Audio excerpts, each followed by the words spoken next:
जय हिंद साथियों, स्वागत है हमारा YouTube चैनल बिहार सर्वे इन्फॉर्मेशन में। तो आज जो हम आपको बताने वाले हैं कि इस बार जो जमीन सर्वे हो रहा है तो उसमें जो स्वघोषणा जमा करने का लास्ट डेट है वो पहले जो पूर्व से निर्धारित था वो 31 मार्च 2025 तक निर्धारित था। बट बहुत लोगों के मन में कन्फ्यूजन है। बहुत लोग जब सोशल साइट चलाते हैं तो वहाँ पे दिखते हैं कि 15 अप्रैल। तो ऐसा कोई ऑफिशियल जो डेट होता है कि 15 अप्रैल लास्ट डेट है, तो ऐसा कोई ऑफिशियली नोटिस नहीं है। ये अपने मन से लोग बताते हैं, अंदाज़ा लगा रहे हैं कि 15 तारीख तक लिया जाएगा। बट अभी तक ऊपर से ये आदेश है कि जब तक साइट ओपन है, जब तक स्वघोषणा लिया जा रहा है, वही डेट आपके लिए लास्ट डेट है। जिस दिन से साइट काम करना बंद कर देगा, ऊपर से आदेश आ जाएगा कि आज से फॉर्म नहीं लेना है, उस दिन ये आपका लास्ट डेट समझा जाएगा। आप अपने मन से अंदाज़ा नहीं लगा सकते हैं कि ये 15 दिनों तक चलने वाला है, 1 महीना तक लिया जाएगा या 6 महीना तक लिया जाएगा। ये आप अपने मन से कोई निर्धारित नहीं कर सकते हैं। ये डिपार्टमेंट का काम है, ये राजस्व विभाग का काम है कि वो डिसाइड करेंगे कि जो सर्वे का फॉर्म है वो कब तक लिया जाना चाहिए। तो जो पूर्व से निर्धारित था वो 31 मार्च 2025 तक, जो कि सभी को पता है। बट अभी जो काम चल रहा है वो आप जब तक देख रहे हैं कि ऑनलाइन अपलोड हो रहा है, हाँ, जिस समय अगर कोई नोटिस आ जाता है, कोई ऑफिशियली एडवर्टाइजमेंट के माध्यम से न्यूज़पेपर में या कोई लेटर के माध्यम से ये आ जाता है कि नहीं, ये इसका जो डेट है वो 15 मार्च तक निर्धारित कर दिया गया है या 6 महीना के लिए बढ़ा दिया गया है, तब आप समझिएगा कि हाँ, ये डेट जो है वो हकीकत में बढ़ गया है। बट जब तक अगर ऐसा कोई इन्फॉर्मेशन नहीं आता है, आप इसको लास्ट डेट नहीं मानेंगे। तो आज जो हम वीडियो में बताने वाले हैं कि जो सर्वे हो रहा है, ये जो सर्वे का प्रक्रिया है वो किन किन चरणों से गुजरेगा और इस सर्वे प्रक्रिया में क्या काम होगा, आपके द्वारा क्या काम करना है और जो सर्वे स्टाफ है उनके द्वारा क्या काम किया जाएगा, फिर आपका जो खतियान बनेगा वो कब मिलेगा, फिर जो उसमें लगान निर्धारण होता है जिसको मतलब रसीद का लगान पे करना बोलते हैं, ये कब किया जाएगा, तमाम सारी जानकारी इस वीडियो में बताएंगे। वीडियो थोड़ा लंबा होगा तो आप लास्ट तक बने रहें। सबसे पहले बात करते हैं कि जो सर्वे स्टार्ट हुआ है, ये जो सर्वे स्टार्ट हुआ है ये कब से सर्वे स्टार्ट हुआ है, कौन सा प्रपत्र से ये सर्वे स्टार्ट होता है। तो कोई भी अगर हम गिनती स्टार्ट करते हैं तो सबसे पहला गिनती नंबर 1 आता है। जो सबसे पहला नंबर 1 आता है तो इसमें जो भी है, जो सर्वे का काम स्टार्ट होता है वो प्रपत्र 1 से शुरू होता है। तो प्रपत्र 1 जो होता है वो क्या होता है कि उद्घोषणा, ये उद्घोषणा का प्रपत्र होता है। और ये उद्घोषणा जो होता है कि आपके जिस डिस्ट्रिक्ट में सर्वे का काम स्टार्ट हुआ है वो सबसे पहले उद्घोषणा के माध्यम से बताया जाता है, एज एडवर्टाइजमेंट न्यूज़पेपर के माध्यम से, टीवी रेडियो इस सब के चैनल के माध्यम से बताया जाता है। तो ये क्या है कि जो डीएम होते हैं, जो हमारे बंदोबस्त पदाधिकारी होते हैं, जो हमारे एडीएम उप समाहर्ता होते हैं, उनके द्वारा उद्घोषणा किया जाता है। उद्घोषणा में होता है कि उसमें ये लिखा जाता है कि जो इस मौजा का, इस ग्राम का जो सर्वे है वो काम स्टार्ट हो गया है, दिनांक इतना से वो सर्वे का काम उस मौजा में स्टार्ट कर दिया गया है। तो ये क्या होता है कि एज ए रैयत को इन्फॉर्मेशन देने के लिए किया जाता है, ताकि आप जो अपना आपका खेत है, आपका जो फसल लगा हुआ है, उसमें अगर कोई फसल लगा हुआ है और सर्वे कर्मी अगर बिना इन्फॉर्मेशन के, बिना आपके जानकारी के अगर वहाँ जाते हैं काम करने के लिए हो या आपके काम करने के लिए हो, और उसमें फसल का या किसी भी चीज़ का नुकसान होता है, तो आप कहीं ना कहीं ये बोल सकते हैं कि नहीं, हम इस खेत में नहीं जाने देंगे, इसमें मेरा फसल लगा हुआ है। तो एक तरह से वो नोटिस जाता है, आदेश जाता है कि आप कोई भी सर्वे कर्मी है उसको आप नहीं रोक सकते हैं प्लॉट पे जाने के लिए। आपका जो मतलब जो सर्वे का काम हो रहा है उसके बीच में आपको विघ्न नहीं डाल सकते हैं। इसी के लिए होता है कि कोई भी चीज़ घर आने से पहले आपको एक नोटिस दिया जाता है कि हम आपके घर आने वाले हैं, आप अपना तैयार रहिए, जो भी चीज़ का नोटिस होता है। तो उसी प्रकार से सर्वे का जो नोटिस होता है वो प्रपत्र 1 में निकला जाता है, जो कि आपको इन्फॉर्म करने के लिए किया जाता है कि इस मौजा का फन्ना डेट से आपका सर्वे का काम स्टार्ट हो गया है। तो यही प्रपत्र 1 से ही काम सर्वे का जो होता है वो स्टार्ट हो जाता है। अब जो नेक्स्ट आता है वो आता है, सबसे पहला जो काम होता है आप लोगों को करना होता है, जो कि बहुत दिनों से ये गर्म मुद्दा बना हुआ है, स्वघोषणा स्वघोषणा स्वघोषणा, सेल्फ डिक्लेरेशन जिसको हम अंग्रेजी में बोलते हैं। तो इसमें होता है कि जो प्रपत्र 2 आता है इसको हम स्वघोषणा फॉर्म के नाम से जानते हैं। उसमें होता है कि आपका जो भूमि धारित किए हैं, जो आप अपना भूमि अपने अंदर रखे हुए हैं, जिसका आप मालिक है या आप उसका उत्तराधिकारी है, उसका ब्यौरा उसमें भर के आपको जमा करना होता है। एज ए शिविर कार्यालय हो जाए, एज ए आप ऑनलाइन कर सकते हैं, ऑफलाइन कर सकते हैं। ज़्यादातर रैयत को ये अब पता है, क्योंकि बहुत दिनों से, लगभग 6 महीना 1 साल से, और जो फर्स्ट फेज में जहाँ काम स्टार्ट हुआ था वहाँ तो 4-5 साल से ही काम हो रहा है। तो उसमें आपको प्रपत्र 2 के साथ में जो भी आपका सपोर्टिंग डॉक्यूमेंट्स होता है वो आपको क्या होता है, उसके साथ में जिरोक्स करके लगा के आपको जमा करना होता है। उसमें होता है कि अगर आपके नाम से ज़मीन है, जीवित है, उन्हीं के नाम से सर्वे करवाना है तो आप प्रपत्र 2 भरिएगा। फिर उसी का जो पार्ट आता है जिसको वंशावली का फॉर्म बोलते हैं, प्रपत्र 3 एक आता है। तो प्रपत्र 3 एक वहाँ लगता है कि जहाँ जिनके नाम से ज़मीन है और उनका मृत्यु हो गया है, तो उसमें क्या है, प्रपत्र 3 एक लगता है। और उसी का जो सेकेंड पार्ट है, दखल का फॉर्म, वो प्रपत्र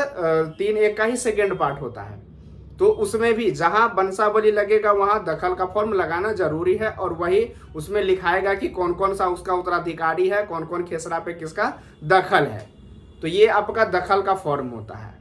तो ये चीज़ें क्या हो गया कि जब सबसे फर्स्ट जो स्टेप है वो रैयत की तरफ से ही है। अगर आप स्वघोषणा नहीं जमा करेंगे, आप सर्वे के साथ में डॉक्यूमेंट्स नहीं लगा के जमा करेंगे, तो फिर सर्वे कर्मी क्या करेंगे? आपका जमीन पे जाने से, अगर मान के चलिए कोई जमीन पे आपका गया, तो जमीन तो नहीं बताएगा ना कि ये मैं उसका जमीन हूँ या मैं उसके दखल में हूँ, वो तो डॉक्यूमेंट्स बताएगा ना। तो ये सबसे जो मेन काम है, जो सबसे मेन काम है, जो सर्वे राजस्व विभाग के तरफ से, सर्वे स्टाफ की तरफ से, बहुत लोगों के तरफ से रिक्वेस्ट किया जाता है कि आप जितना जल्दी हो सके आप अपना फॉर्म जमा करें। और अभी तक में लगभग 1.25 करोड़ से भी ज़्यादा लोगों ने अभी तक स्वघोषणा जमा भी कर दिया है, जो कि आप इसको ऑनलाइन या ऑफलाइन दोनों माध्यम से जमा कर सकते हैं। उसमें होता है कि आपको एक रिसीविंग मिलता है, ऑफलाइन में आप करते हैं तो जो प्रपत्र 2 होता है उसमें आपको रजिस्टर सीरियल नंबर मिलता है, और डेट के साथ साइन करने के बाद आपको एक रिसीविंग के तौर पे मिल जाता है। फिर जो सर्वे अमीन है वो अपना लॉगिन आईडी से उसको डॉक्यूमेंट्स को अपलोड करते हैं। फिर उसमें होता है कि अगर आप ऑफलाइन के नहीं करते हैं, अगर ऑनलाइन करते हैं, तो उसमें आपको थैंक यू में एक आईडी मिलता है, रेफरेंस आईडी, वो आपको रखना होता है। इससे होता है कि जो आपने अपलोड किया वो अमीन के आईडी, जो भी मौजा के संबंधित अमीन है, उसके आईडी में आपका डॉक्यूमेंट्स जो आप डाले हैं वो चला जाता है। वो वहाँ से आपका डॉक्यूमेंट्स देख के प्रिंट आउट करके निकाल सकते हैं।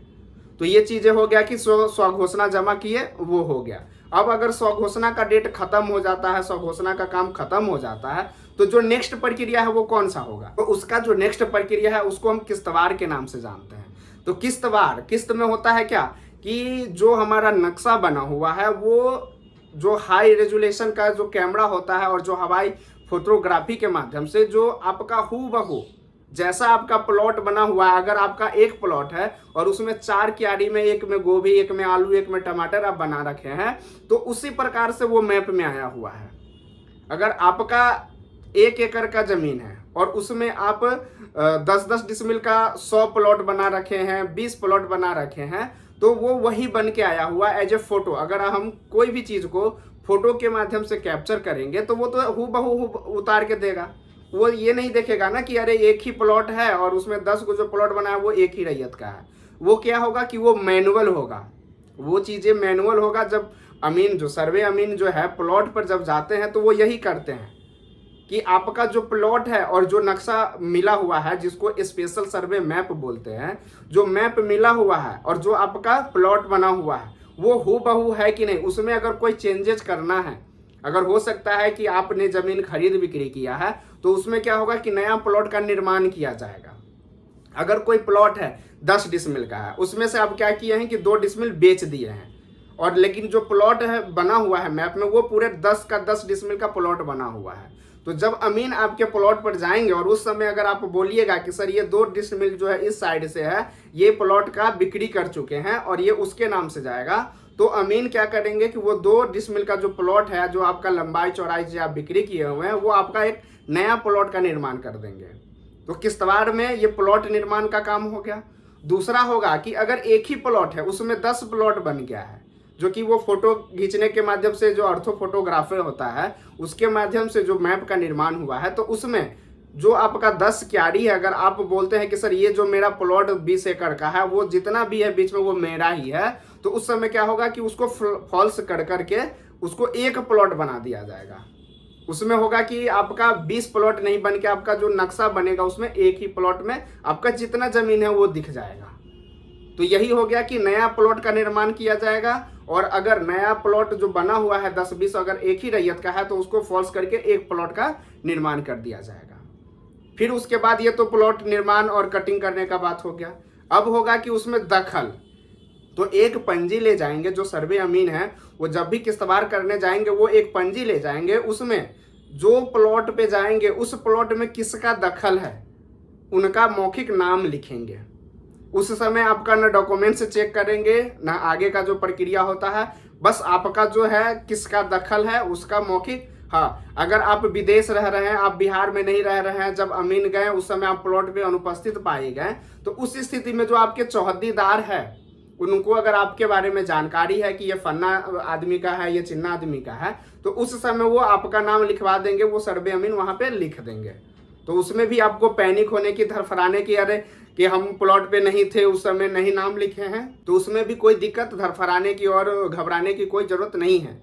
वो किस्तवार में सिर्फ आपका दखल चेक करेंगे, नया प्लॉट का निर्माण करेंगे, और जो फॉल्स होता है वो होता है। तो ये चीज़ें जो किस्तवार होता है, तो किस्तवार से पूर्व मतलब किस्तवार जब प्लॉट पर जाते हैं तो उससे पहले भी कुछ काम होता है जो कि सर्वे अमीन के द्वारा किया जाता है।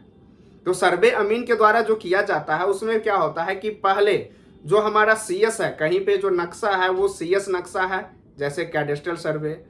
कहीं पे RS है जिसको हम रिविजनल सर्वे बोलते हैं, कहीं पे चकबंदी फाइनल है तो उसको हम चकबंदी सर्वे के नाम से जानते हैं। तो उसके आधार पे जो आपका मुआवजा, जो आपका राजस्व ग्राम है उसका एक सीमा निर्धारण होता है कि आपका जो घर बना हुआ है वो इस आपका सीमा में है, फिर आपका ये जो प्लॉट है वो दूसरे मौजा में है, ये इस मौजा का है। तो सबका जो एक बाउंड्री होता है तो उस बाउंड्री का निर्माण करते हैं, जो सत्यापन करते हैं, जो कि हम ATS मशीन होता है उसके माध्यम से ये सर्वे अमीन के द्वारा बाउंड्री का निर्धारण किया जाता है। और ट्राइजेक्शन जिसको हम त्रिसीमाना बोलते हैं, तो त्रिसीमाना मतलब तीन जहाँ पे सीमाना मिलता है उसको हम त्रिसीमाना बोलते हैं। तो त्रिसीमाना में होता है कि जहाँ पे 3 गांव का सीमाना एक पॉइंट पे मिल गया तो वो भी फिक्स करते हैं। जब ये फिक्स होता है उस समय जो संबंधित अमीन जो होते हैं 3 गांव के, वो तीनों गांव के वहाँ अमीन उपस्थित रहते हैं, वो अपना अपना मुस्तकिल लेते हैं और वहाँ से डिस्टेंस नाप के वो वेरीफाई करते हैं कि जो त्रिसीमाना है वो कौन जगह का एग्जैक्ट होना चाहिए। तो ये चीज़ें क्या होगा कि जब किस्तवार होता है उससे पूर्व ये सब काम किया जाता है, जो कि हम ATS के माध्यम से एज ए मैनुअल करते हैं और मशीन के द्वारा सहायता से बाउंड्री का निर्माण किया जाता है, और ट्राइजेक्शन जो सीमा ये होता है त्रिसीमाना का सत्यापन वो किया जाता है। तो इतना चीज करने के बाद जब ये प्रक्रिया जब खत्म हो जाता है उसके बाद जो नेक्स्ट प्रक्रिया होता है उसको हम खानापुरी बोलते हैं। अब जो मेन चीज़ होता है कि डॉक्यूमेंट्स, जो डॉक्यूमेंटेशन का जो काम होता है वो इसी प्रक्रम में होता है। और मेन बेस अगर देखा जाए तो जो जमीनी स्तर को छोड़ते हैं और कागजी स्तर पे अगर आते हैं तो ये जो है खानापुरी प्रक्रम वो सबसे अहम काम है और अहम स्टेज है ये सर्वे से रिलेटेड। तो सर्वे में अब होगा कि खानापुरी में क्या होता है। खानापुरी में होता है कि जो आपका प्लॉट बना है जिसको हम खाना बोल सकते हैं, तो उसको भरना, जो उसको पूर्ति करते हैं उसी को हम, इसीलिए उसका नाम खानापुरी किया जाता है और कहा जाता है कि खानापुरी मतलब आपका जो खाना बना है उसको अब हम पूरा कैसे करेंगे। तो पूरा कब होगा कि जब इसका स्वामित्व, जब डॉक्यूमेंट्स ये सब का निर्धारण हो के आपको 100% पता चल जाएगा कि ये जो खाना बना हुआ है ये आपका है। तो वो हम खानापुरी के प्रक्रम में यही करते हैं कि आपका जो नक्शा बना हुआ है, जो आपका किस्तवार के प्रक्रम में आपका जो मैप बना है उसका वेरीफाई करते हुए आपका डॉक्यूमेंटेशन जो अभी आपने प्रपत्र स्वघोषणा जमा किया है उस समय आपका ओरिजिनल साक्ष्य मांगा जाएगा। तो ओरिजिनल साक्ष्य में जो आपके द्वारा डॉक्यूमेंट्स दिया जाता है उस तमाम ब्यौरा को उस जो ये खानापुरी पंजी होता है उसमें लिखा जाता है। तो उसमें होता है कि जो आपका पुराना खेसरा था, जो आपका CS RS जो भी सर्वे हुआ है उसका खेसरा का जिक्र रहता है। जो अभी आपको नया खेसरा, क्योंकि अभी जो सर्वे हो रहा है तो उसमें आपका जो पुराना खाता खेसरा था उसको आप भूल जाएं, अब जो आपको मिलेगा वो नया मिलेगा। हो सकता है कि आपको 1 नंबर से मिले, हो सकता है कि 100 नंबर मिले, 200 नंबर या कुछ भी। जिस नंबर में आपका प्लॉट आएगा वो नंबर आपको नया खेसरा का निर्माण करके आपको नया खेसरा मिलेगा। तो वो आपको नया खेसरा मिलेगा वहाँ पे। उसके बाद उसमें होता है कि जो दखलकार जो किश्तवाड़ में गए थे प्लॉटिंग करने, उस समय किनका दखल पाया गया, वो किश्तवाड़ के प्रकरण में जो दखलकार का नाम होता है वो उस याददाश्त पंजी में लिखा जाता है। उसके बाद जो आप दखलकार है, अगर आपका स्वामित्व है, आपका जमीन है, तो आपके द्वारा जो है सबूत के तौर पे क्या पेश किया गया है। अगर आपके द्वारा खतियान पेश किया गया है तो उसमें खतियान का जिक्र रहेगा। आपके द्वारा केवाला किया गया है तो केवाला का जिक्र रहेगा। अब केवाला में आप किससे खरीद किए हैं उसका ब्यौरा, जो बेचने वाला है उससे मतलब जो ब्यौरा होता है वो लिखाएगा, आपका अपना ब्यौरा लिखाएगा। फिर अगर आप उसका मोटेशन करा रखे हैं, आपका दाखिल खारिज हो चुका है, तो उसका जो रसीद का आपका ब्यौरा होता है वो आपका जमाबंदी संख्या, कौन वर्ष तक आप रसीद कटाए हुए हैं, रसीद का जो संख्या होता है वो क्या है, ये तमाम सारी जानकारी उसमें लिखाएगा। फिर आपके द्वारा जो आधार कार्ड दिया जाता है उसमें भी आधार संख्या, मोबाइल नंबर ये डाला जाता है, क्योंकि जो सर्वे जब फाइनल होगा तो उस समय कहीं ना कहीं आपके आधार संख्या और मोबाइल नंबर को जोड़ा जाएगा,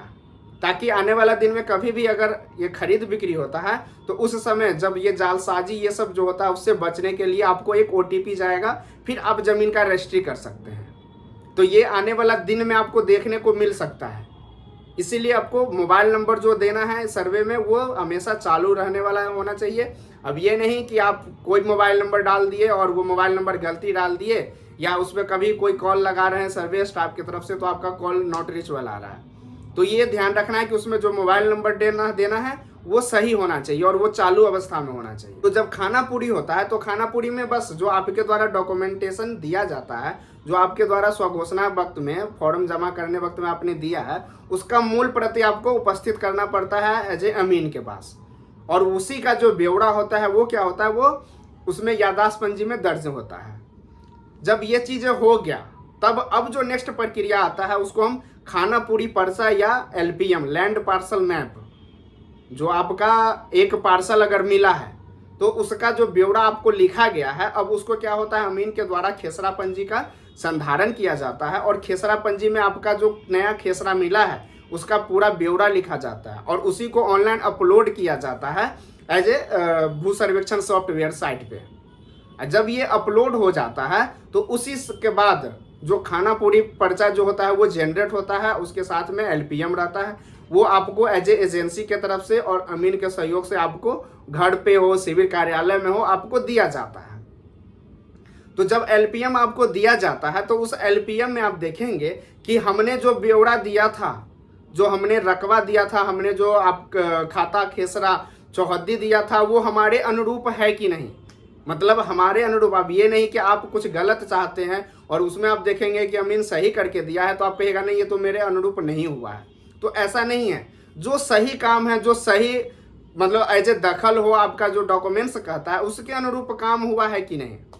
अगर उसके अनुरूप आप अगर संतुष्ट है कि मेरा जो उसमें खाता खेसरा रकबा चौहद्दी ये सब जितना भी उसमें डिटेल रहता है, खाना पूरी पर्चा में आपको खाता अभी नहीं मिलेगा, ये खाता जनरेटर जो होता है वो सबसे लास्ट में का काम है। अभी सिर्फ आपको नया खेसरा मिलता है, उसका चौहद्दी मिलता है, ये आपको पूरा ब्यौरा देख लेना है कि हमारा जो जमीन का रकबा था, जो चौहद्दी है वो सही है कि नहीं।